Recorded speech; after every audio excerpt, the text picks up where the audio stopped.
وهاجاك داوديال يعني halkan aan ku sugannahay waa jeelka weyn ee magaalada Hargeysa saad arkaysaan saraakiisha yani ciidamada kala duwan ee Soomaaliland gaar ahaan ciidamada asluubta taliye ciidamada asluubta wasiirkii wasaaradda cadaaladda wasiir ku xigeenkii wasaaradda waxbarashada taliye xigeenkii guud ahaanba yani saraakiisha kala duwan ee halkan jooga ayaa waxa ay warbaahinta gaar ahaan telefishin qaranka Soomaaliland ay si rasmi ah ula hadleen goobtan oo ah jeelka weyn ee magaalada Hargeysa waxaanay sheegeen in haba yaraatee wararka kala duwan ee ku jira suuqa ee la buunbuuniyo aanay waxba ka jirin isla markaasna goobtan oo ah jeelka weyn ee magaalada Hargeysa wax dhibaato oo ka dhacday haba yaraatee aanay jirin guud ahaanba mas'uuliyiinta goobtan ku sugan oo ugu horeeyo taliyaha ciidamada asluubta Jamhuuriyadda Soomaaliland oo halkaasi ka hadlay maanta oo taariikhda 13 bishii afraad 2020 ay tahay shaqaaqa yar oo shoobara ah baa waxay ka dhacday bologa ko xabsiga weyn ee magaalada Hargeysa oo ay ku jiraan dad ugu dhow 150 qof waxayna shaqaaqadaasi ka dhacday isku afgaran waayeen hal nin oo maxbuus ah oo u tiranayeen edeb darro in loo soo geliyo in kale ka bacdi qaar baa ka faa'iideystay buuqi dhaxiisa oo askartii dhagax ku tuurtuuray askartu way karaysay inay ninkii dhagax qaataba iska celiso laakiin ma ay samaynin sidii ugu wanaagsanayd nin askariya oo Soomaaliland oo haya maxbuus ay walaalayihiin oo dambi u xiran oo ilaalinayay u galiyeen jeelkii uu ku jiray qolkii uu ku jiray imikana qol walba ninkii ku jiray oo ku jira wax dhibaato oo kale oo dhacay ma jiraan nin askarta dhaawacantay waa dhowr nin dhagax ay qaateen ay ka goosteen sibirka meesha ay ku dhufteen baa wax gaarsiisay askartaas hase yeeshee askartu way karayeen in xabas ku dhufsaan qofkii dhagax ku dhuftay ma ay yeelin waan ku bogaadinayaa way ku talagal qof qura oo maxbuusa oo gacani gaadhay ma jirto askartiina laba nin mooyaane dhaawac gaadhay yar laakiin intii kale markii waa la soo daayay kuwa kalena hadda ka imanaya isbitaalka ayaan ku rajo weynahay dadka buunbuuninayay ee ka sheekaynayay in ay wax dhaceen askar qodiyo laga boobay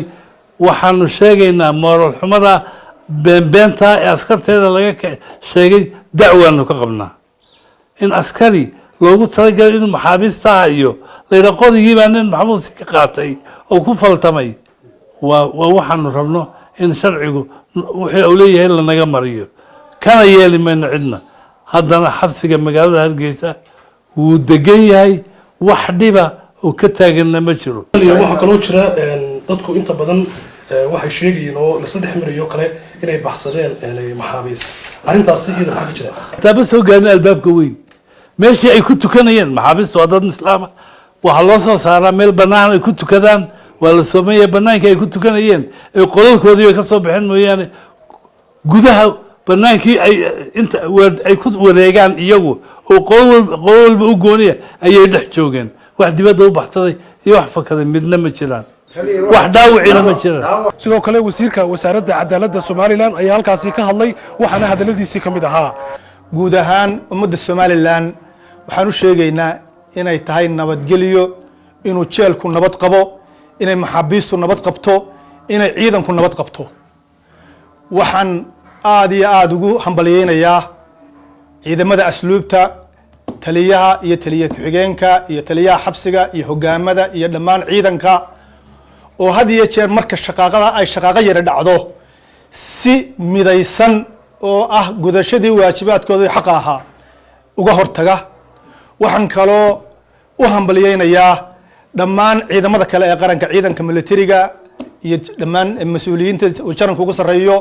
ciidanka booliska oo iyana si degdega iyo militariga oo dhan oo iyaguna markii shaqaaqadan la maqlay si degdega u soo gurmaday oo ciidankii walaal saaxiibadooda ahaa degdeg markaa ugu yimi guud ahaan waa nabadgelyo weeye ma jiro wax dhimasho ma jiro waxyeello maxaabiista loo geystay ma jiro maxaabiis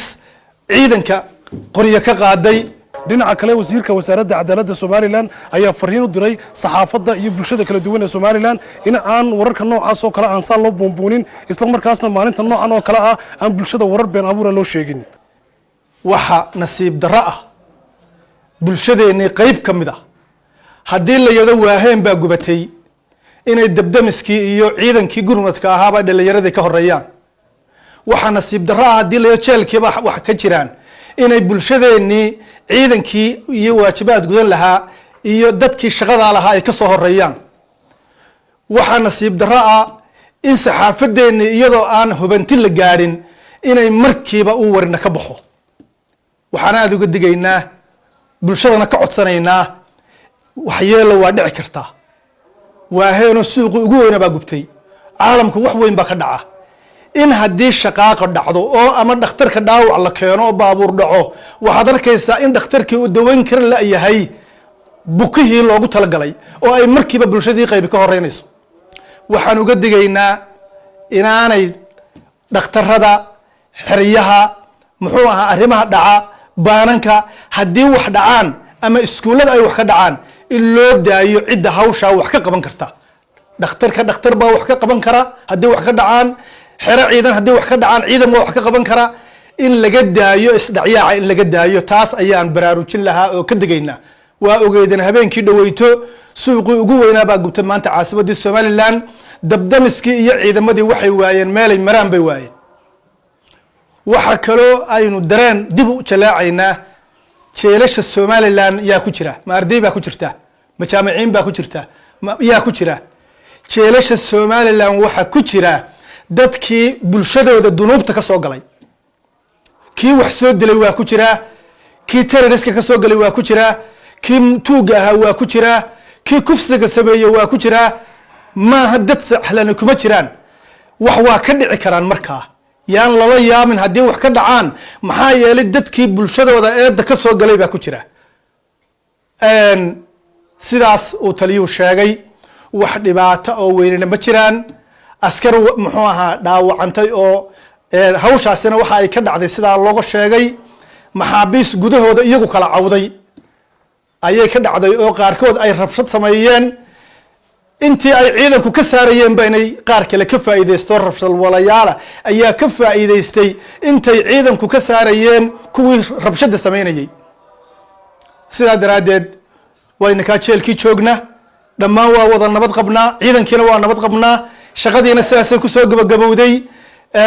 bulshadana waxaan mar labaad ugu celinayaa waa in ciidamada amniga iyo qaranka ciidamadeena kala duwan ee waajibaadka weyn inoo xambaarsan ee aynu ku hurudno hadduu booliis yahay hadduu asluub yahay hadduu ciidanka qaranka yahay hadduu ka immigrationka iyo xuduudaha ilaalinaya hadduu ka dabdamiska yahay hadduu ka badda yahay waxaan codsanaynaa in ciidamadeenna in gacan la siiyo markay shaqaaqa dhacdana cidda hawsha kule loo daayo waa khadar maxamed maxamuud khadar qulle iyo cawil cabdi kaahin telefishinka qaranka somalilan jeelka weyne hargeysa